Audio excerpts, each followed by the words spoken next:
আমাকে ফোন করেছিলেন হুমায়ুন কবির এমএলএ মহাশয়। উনি আমাকে ফোন করে বলেছেন যে 6 তারিখে আছে আমাদের উদ্বোধন। আমি যে তোমরা যতই ধ্বংস করো মানুষ কিন্তু মসজিদ ছাড়বে না, এটা আমাদের সংস্কৃতি, অর্থাৎ সেটা করতেই পারে। আর একটা জিনিস হচ্ছে, কেন বাবরি মসজিদ নাম দেওয়া? বাবরি মসজিদ নাম দেওয়ার যে দেখুন ইতিহাস যেই হোক, আমাকে আমাকে মির্জাফরকে ইতিহাসের স্থান দিতেই হয়, অত্যাচারীদের ইতিহাসের স্থান। ইতিহাস তো ইতিহাস তো আর পাল্টে দেওয়া যায় না। ফলত বাবরি মসজিদ নাম দেওয়ার মধ্যে থেকে যে চর্চাটা আবার শুরু হয়েছে, সেই চর্চার মধ্যে এতদিন পর যারা এতদিন হিন্দু হিন্দু হিন্দু হিন্দু হিন্দু হিন্দু করেছিল, তারা এখন বুঝতে পারছে যে না, হিন্দু হিন্দু বলে যা করেছে আসলে আমাদেরকে সর্বনাশ করে দেওয়ার একটা কাজ করেছে বিজেপি সরকার। সেই স্মৃতিটা যত এগিয়ে আসবে তত হিন্দু মুসলমানের মিলন ঘটবে। যে একদিন আজ থেকে 1992 সালে অন্যায়ভাবে বাবরি মসজিদকে ধ্বংস করা হয়েছিল, করার পরে মুসলিম সমাজকে, মুসলিম মানুষদের উপর অত্যাচার হয়েছিল, আমি তখন চুপ করেছিলাম, আমি কোনো প্রতিবাদ করিনি। আজকে এসে দেখা গেল শুধু মুসলমানরাই শেষ নয়, আমিও শেষ। আমার সংস্কৃতি, আমাকে বর্ণ ব্যবস্থায় আমাকে শূদ্র হতে হচ্ছে। আমার পূর্বপুরুষ যদি বাংলাদেশ পাকিস্তান থেকে দেশভাগে বলি হয়ে আছে, আমাকে কৃতদাস হতে হচ্ছে। ফলে এই চর্চাটা যদি আবার ওঠে তাহলে আখেরে জনগণের লাভ হবে। সেক্ষেত্রে আমি একজন নিরপেক্ষ, ধর্মনিরপেক্ষ মানুষ হিসাবে এবং অন্যান্য ধর্মকে সম্মান জানানোর মানুষ হিসাবে আমি এর মধ্যে কোনো গুনাহ পাই না, বরং আমি 92 সালের আতঙ্ক অন্যায়টাকে আবার চালিয়ে দেওয়া, তুলে দেওয়াটা হিন্দু মুসলমানের মিলনের একটা ক্ষেত্র বলে মনে করি। সেক্ষেত্রে আমি বলবো, দেখুন আমাকে ফোন করেছিলেন হুমায়ুন কবির এমএলএ মহাশয়।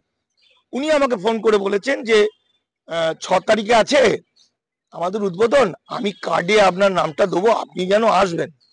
যাবেন তো? এবার ঘটনাটা হচ্ছে, যদি আমি সুস্থ থাকি যাব, এক, যদি আমি না মরে যাই বা আমার খুব বিপদ আপদ না হয় আমি যাব। আর আমার যাওয়াটা হিন্দু মুসলমান বিভেদের জন্য নয়, আমার যাওয়াটা হিন্দু মুসলমান মিলনের জন্য। কারণ মুসলমানদের অনুষ্ঠান হবে, হিন্দুরা যাবে, হিন্দুদের অনুষ্ঠান হবে, মুসলমানরা যাবে। সেই দিন আগে যেমন ছিল এখন কয়েক হাজার গুণ বেড়ে যাবে। কারণ এখন আর হিন্দু মুসলমান বিভাজন করার কোনো সুযোগ নেই। যারা হিন্দু মুসলমান, যে হিন্দুদেরকে দিয়ে দাঙ্গা করানো হবে, সেই উদ্বাস্তু ভাইদের বেশিরভাগ বেনাগরিক হয়ে যাচ্ছে। তাদের আর নাগরিক বলে কোনো ভারতবর্ষে থাকছে না। অর্থাৎ তারা বুঝতে শিখছে যে আমাদের আর কিছু করার নেই, আমরা কৃতদাস। অর্থাৎ মুসলমানদের বিরুদ্ধে বিরোধিতা করাটা আমাদের ভুল হয়েছিল, এখন বাঁচার চেষ্টা করবে।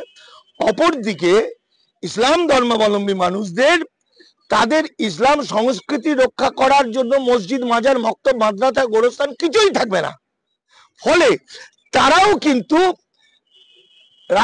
তথাকথিত বিজেপির বিরুদ্ধে সোচ্চার হবে এবং হিন্দু মুসলমান এক হয়ে যাবে। ফলে এখন হুমায়ুন কবির হোক আর XYZ হোক, যে কেউ একটা মসজিদ তৈরি করে তার নাম বাবরি মসজিদ দিতেই পারে। কিন্তু এই বাবরি মসজিদ তো সেই বাবরি মসজিদটা নয়, সেটা যারা বুঝতে পারবে না তাদের মতো গাড়ল আর কেউ নয়, একটা নাম বাবরি মসজিদ। এখন দেখুন, একটা রাষ্ট্র, ভারতের সংবিধান অনুসারে ভারত ধর্মনিরপেক্ষ রাষ্ট্র। ভারত সরকার বা ভারত সরকারের কোনো যুক্তরাষ্ট্রীয় কাঠামোর কোনো রাজ্য সরকার সরকারি তরফ থেকে কোনো মসজিদ বা মন্দির করতে পারে বলে আমার জানা নেই।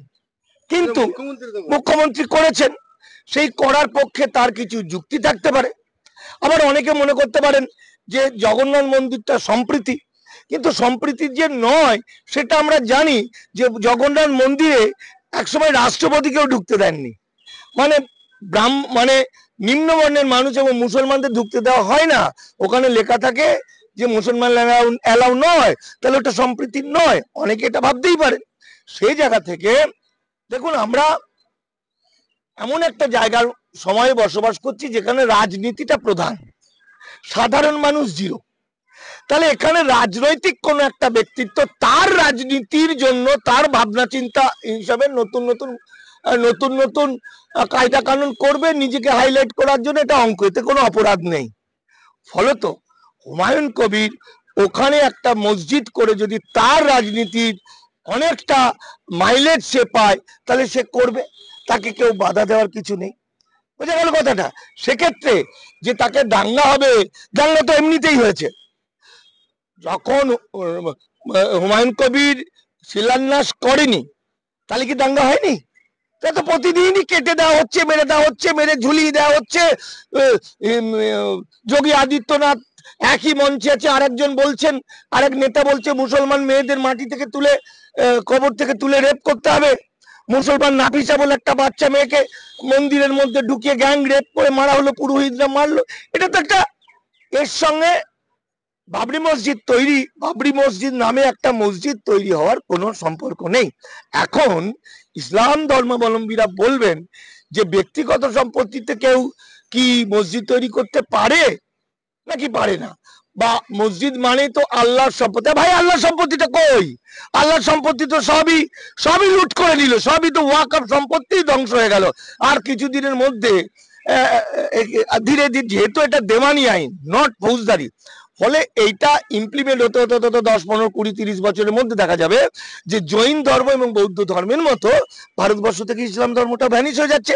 সেইখানে কেউ যদি একটা মসজিদ তৈরি করে নাম দেয়, দিয়ে প্রতীক হিসাবে দেখায়